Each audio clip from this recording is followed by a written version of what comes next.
morning, everybody. May God be with you this morning, while I just want to motivate you this morning.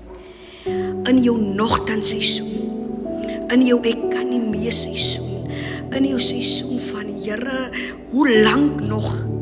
In jou seisoen van ek gee jou op.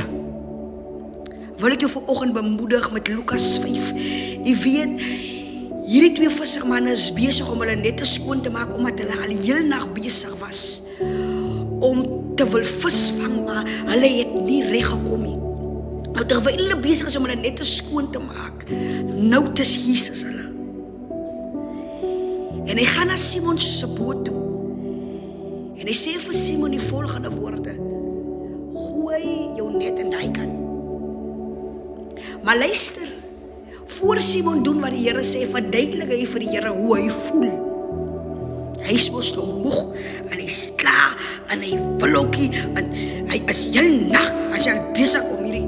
Maar die amazing part van alles is, yet he was obedient towards the words that came out of the mouth of God. And he did that. Hy het net gegooi waar die Here wou hê, moet het gooi. En die Here het vir hom deurgekom.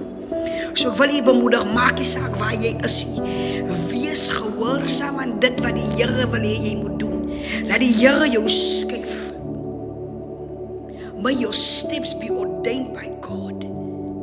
As jy step wat die Here jou gesê het jy moet vat, dan sal die Here vir jou deurkom.